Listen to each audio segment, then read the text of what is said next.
Bom dia, boa tarde, boa noite. Eu sou Conrado Corsaletti e este aqui é o Politiquês, o podcast de política do Nexo. Nesta edição, a gente vai tratar da forma como o Estado brasileiro se organiza, uma forma que atende pelo nome de federalismo. E essa conversa vai se dar ao som da Ava Rocha.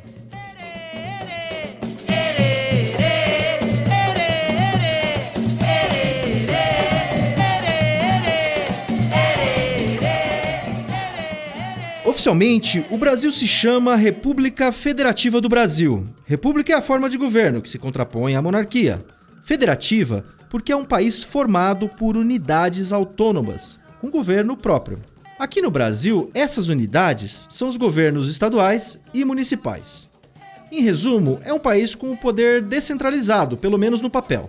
É algo que se contrapõe aos países de Estado unitário, em que o governo central é quem manda em praticamente tudo, com um poder bem centralizado. É o caso do Chile, nosso vizinho de América do Sul, e do Japão, do outro lado do mundo. O Brasil, como a gente disse, é uma república federativa. A Alemanha também é a República Federal da Alemanha, assim como os Estados Unidos da América, também são uma federação. Agora, quando esse modelo, essa forma de organização estatal se concretizou? Embora seja possível perceber alguns aspectos do ideal federalista lá no componente cosmopolita da Revolução Francesa, ou mesmo alguns rudimentos lá na filosofia política clássica, a primeira experiência reconhecida como um Estado federativo é a dos Estados Unidos da América. É a Constituição estadunidense lá no final do século XVIII que põe em prática um primeiro pacto federal. E essa forma de organização política, de arranjo do Estado, ela surge como uma reação a duas coisas. Primeiro, não queremos um rei, uma autoridade central, forte, uniforme, o que seria um Estado unitário. E segundo, também não queremos uma autonomia ampla aos territórios ou regiões, o que seria uma confederação.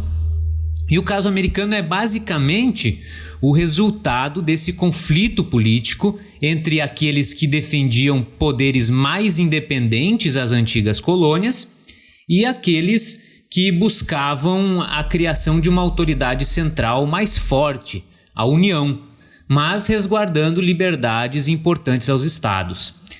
Foi uma experiência resultante de muita disputa e barganha política que, a propósito, não foi nada pacífica, foi travada com sangue e misturada a outras dimensões da vida pública.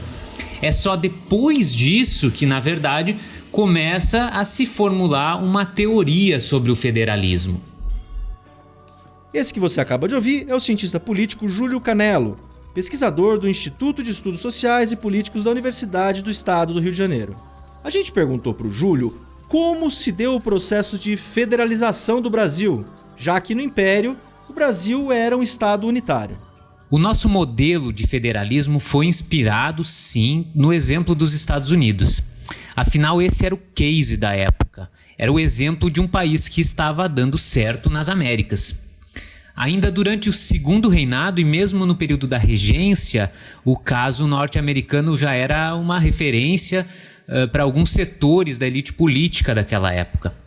Veio a crise do Império, a formação de uma aliança civil-militar com as armas mais fortalecidas e com elites locais descontentes, especialmente São Paulo, conduzindo ao golpe de 89 e à constituição de uma república que é também federativa. Ou seja, que assim buscava dar uma forma ao novo regime político que ao mesmo tempo atendesse os interesses das oligarquias regionais, mas sem comprometer a unidade do Estado Nacional Brasileiro. Esse é um problema de engenharia institucional que vem, na verdade, desde a independência.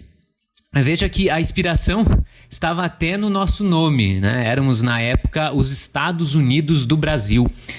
Mas essa mesma marca de origem, ela mostra uma das diferenças básicas da gente em relação aos Estados Unidos. Lá, a barganha federativa foi uma espécie de come together, de formar juntos. Era uma alternativa à confederação, que seria muito mais descentralizada e autonomista. Aqui, a nossa formação é um tipo de hold together, de manter juntos, ou seja, uma alternativa ao Estado unitário, em que são repassados poderes às elites locais com o objetivo de resguardar o país como um todo, a unidade nacional. O Júlio lembra aí a questão do nosso nome oficial, algo que já até confundiu o político brasileiro. O Brasil chama Estados Unidos do Brasil. Os Estados Unidos chamam Estados Unidos da América. Não, o Brasil não chama Estados Unidos do Brasil. Mudou? República Federativa do Brasil. República Federativa, que é parecido. Federação, tá certo? Esse é José Serra, chamando o Brasil de Estados Unidos do Brasil e sendo corrigido pelo apresentador Boris Casoy. Isso numa entrevista na TV Bandeirantes durante a campanha municipal de 2012. O fato é que o Brasil já se chamou, sim, Estados Unidos do Brasil. O nome adotado na esteira da proclamação da República no final do século XIX, como lembrou o Júlio. O problema é que o Serra estava um pouco desatualizado, porque o Brasil deixou de ser Estados Unidos e passou a ser República Federativa do Brasil no final dos anos 60 do século XX. Me vi dormindo do lado de fora de mim. Estou tão torta, histérica, pensando no que fazer. Da proclamação da República no final do século XIX até agora, nas primeiras décadas do século XXI, o Brasil viveu momentos de maior ou menor centralização, mesmo sendo uma federação que se pretende descentralizada. Na Primeira República, período que vai de 1889 a 1930, havia um movimento de maior divisão de poderes. Na Era Vargas, de 30 a 45, a centralização foi grande, inclusive com muitas intervenções federais nos estados. Já no período democrático de 1946 a 1964, o movimento foi novamente de descentralização. Tudo voltou a mudar com o golpe militar nos anos 60. Estado centralizador e autoritário e, por fim, chegamos ao atual momento, consagrado pela Constituição de 1988. A gente perguntou para o Júlio quais as vantagens e desvantagens de se organizar como uma federação.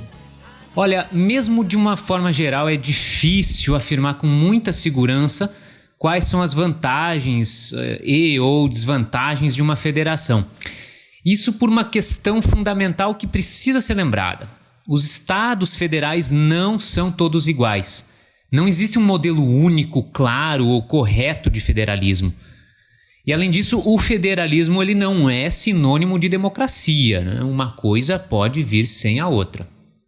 Veja, Estados Unidos, Suíça, Índia, Alemanha, Espanha, México, Argentina, Brasil são todos países federalistas, mas também são bastante distintos entre si e na forma como distribuem os poderes políticos e as responsabilidades das suas unidades federativas. Não é só a marca de origem, né, aquela coisa de come together ou hold together, que traz diferenças. Também existem federalismos mais ou menos descentralizados, que distribuem o poder de maneira mais ou menos simétrica entre as unidades, com 2 ou 3 níveis de governo, com regiões autônomas ou que recebem um tratamento especial do Estado, ou mesmo com distinções muito próprias na formulação e implantação de políticas públicas. Também há casos de sistemas multinacionais, né, que combinam várias culturas e línguas. E mais, na dimensão bem prática mesmo, de resultado das políticas, o funcionamento do arranjo federativo ele pode se transformar sem que aconteçam grandes mudanças institucionais, na prática mesmo.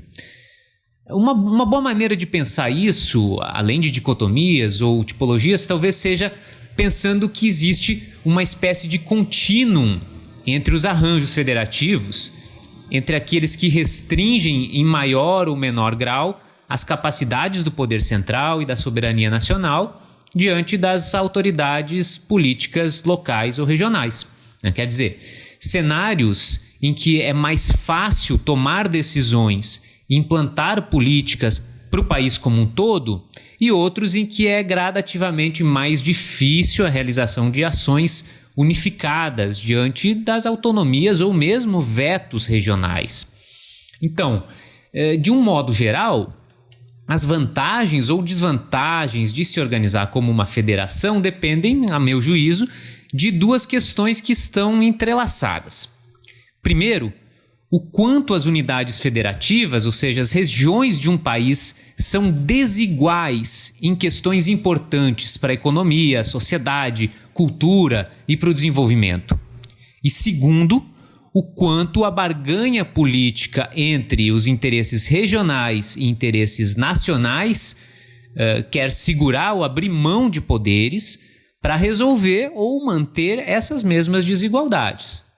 Aqui não tem um jeito pronto, um tipo ideal, certo, seguro para ser seguido. Na verdade, é no detalhe, na prática, de como o arranjo federativo interage com outras instituições que as vantagens e desvantagens de cada sistema vão aparecendo, vão se revelando. O Júlio chama aí atenção para as diferenças entre as federações. Nos Estados Unidos, os estados têm uma legislação bastante autônoma em relação ao governo federal. Há ainda a questão da desigualdade. Entra aí o problema de dar muita autonomia para os estados quando esses estados são extremamente desiguais, como é o caso do Brasil. Sem uma ação centralizada de políticas públicas contra a desigualdade, por exemplo, corre-se o risco de aumentar esse fosso. O Brasil já viveu problemas em seu federalismo, revoltas, intervenções, momentos em que seu modelo federativo entrou em crise e foi questionado por oligarquias ou grupos políticos locais.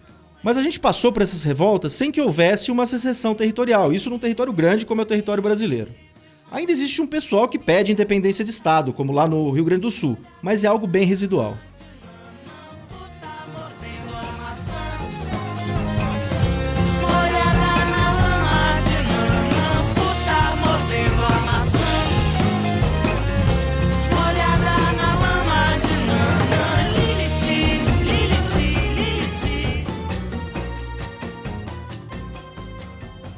Vamos agora entrar na nossa realidade atual.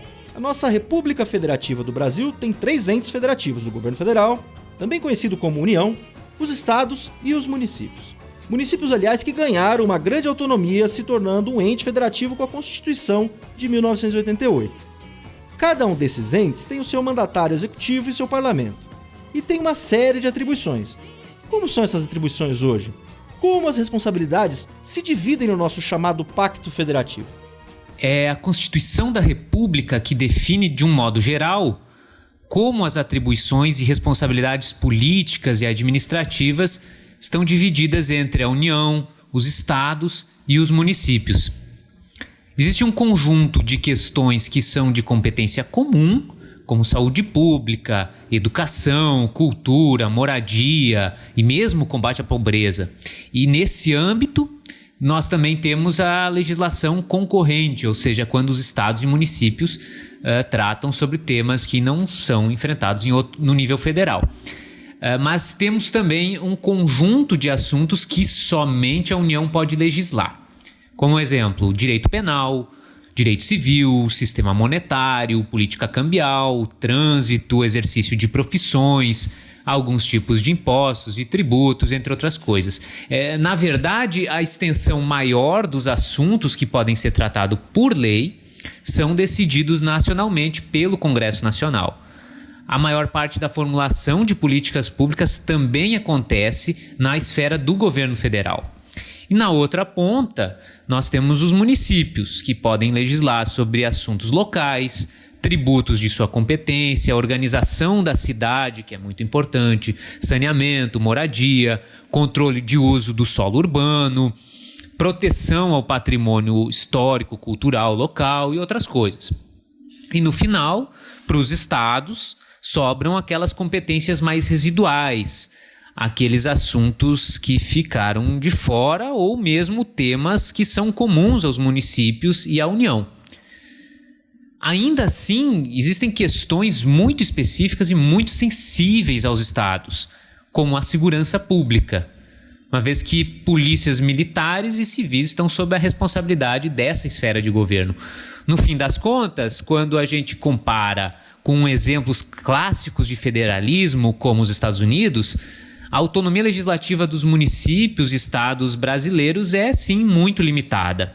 Ou seja, a formulação de leis e de políticas públicas, de um modo geral, é significativamente centralizada no arranjo atual em termos práticos. O fato é que existe mesmo um desequilíbrio no nosso pacto federativo. E esse desequilíbrio se dá pelo seguinte motivo: Houve uma divisão de tarefas, uma divisão de obrigações, mas as fontes de financiamento, basicamente os impostos, acabaram ficando muito mais nas mãos do governo federal, do poder central. Aí a gente chega numa situação de dependência de estados e municípios. Ok, eles têm autonomia administrativa, têm obrigações, mas não têm dinheiro. É interessante perceber que desde a Constituição de 88 até hoje, nós tivemos mudança na prática do federalismo brasileiro sem drásticas alterações institucionais, quer dizer, sem mudanças bruscas nas competências legislativas da União, estados e municípios, por exemplo. Aconteceram sim alterações na legislação que afetaram os estados e os municípios na sua dimensão fiscal, no seu financiamento e possibilidade de gastar, como também nas capacidades para a formulação de políticas públicas. Ao longo desse tempo, o governo federal incrementou suas fontes de arrecadação vis-à-vis estados e municípios, e estes ficaram cada vez mais dependentes dos repasses da União. Quando veio a Constituição, se pensava que os estados, por exemplo, eram relativamente fortes, importantes, e mesmo que os interesses estaduais iriam dificultar a governabilidade do país lá dentro do Congresso. Mas, com o passar do tempo, isso não se mostrou tão verdadeiro. Pelo contrário, ainda na década de 90, os estados passaram, de um modo geral, por uma profunda crise fiscal. Alguns deles quebrados e à beira do calote mesmo. Aí vieram as privatizações, especialmente dos bancos públicos, arroxos, ajustes e, finalmente, a Lei de Responsabilidade Fiscal. Isso modificou um tanto da prática do arranjo federativo brasileiro e dos poderes dos governadores, dando uma espécie de alívio na década seguinte, que veio aí acompanhada de maior centralização na formulação de políticas públicas e reforço de caixa para a União. Só que as assimetrias regionais e os desequilíbrios entre as unidades federativas, especialmente na dimensão fiscal, não foram resolvidos por essas medidas. E hoje nós estamos novamente numa situação bastante difícil para boa parte dos estados, com crises e déficits que afetam dimensões práticas do governo, como o pagamento de salário, execução de obras, manutenção de serviços. Talvez o caso do Rio de Janeiro nos últimos 2 ou 3 anos é o mais grave, com muito atraso salarial, uma situação de calamidade na segurança pública que descambou para um cenário de intervenção federal. Mas não é só, vários outros estados estão com muita dificuldade orçamentária, valendo citar aqui o Rio Grande do Sul e Minas Gerais. Bom, tá aí um diagnóstico. Mas qual a saída para consertar esse desequilíbrio? No fundo, nós temos vários tipos de desequilíbrios ou assimetrias, que são políticos e de capacidades administrativas, além de muitas desigualdades no plano econômico e social. Assim como é difícil falar em vantagens e desvantagens do federalismo de um modo geral, já que existem vários tipos de arranjos possíveis, aqui também não existe receita de bolo. Se vamos pensar cada estado internamente, seus recursos, capacidades, por exemplo, há um cenário um tanto generalizado de problemas fiscais, mas com urgências que são diferentes para cada lugar. Em alguns lugares, como o Rio de Janeiro, Rio Grande do Sul e Minas Gerais, as dificuldades já são bastante urgentes. Em outros, há mais um horizonte ruim no médio e no longo prazo. Veja que a situação fluminense ela tem se tornado tão dramática que já existe uma proposta bastante interessante pela criação de um segundo distrito federal, que compreenderia a cidade do Rio e a região metropolitana. Mas se nós vamos pensar nas desigualdades regionais, ou seja, na distribuição nacional da riqueza e da pobreza, das oportunidades de desenvolvimento, a saída, eu acho, passa pela definição de um projeto nacional. Só que isso, infelizmente, parece estar cada vez mais distante do debate político atual. A gente tem debatido muito divergências pontuais e diferentes de outros momentos da história do Brasil. Falta, me parece, uma preocupação pública e comum de projeto de país mesmo. Pessoal, a gente está em 2018, ano eleitoral, e você provavelmente vai ouvir promessas de criação de um novo pacto federativo no Brasil. Aqui estão, portanto, as bases para esse debate, que certamente vai ocorrer na campanha eleitoral. Pasa el tiempo, girando, yo giré, giramos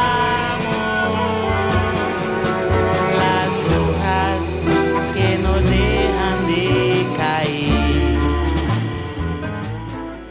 Agora vamos para nossa dica de livro. Quem dá a dica é o jornalista e escritor Robson Vitorino. Vai lá, Robson. 5 anos se passaram desde junho de 2013, mas de alguma maneira parece que a gente segue tentando entender o que aconteceu ali naquele momento.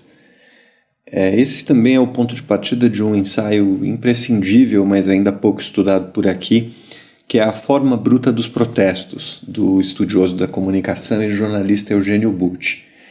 Nesse livro, o professor Bucci faz uma análise com lentes sobrepostas, uma da psicanálise, outra da comunicação e, por fim, a da política.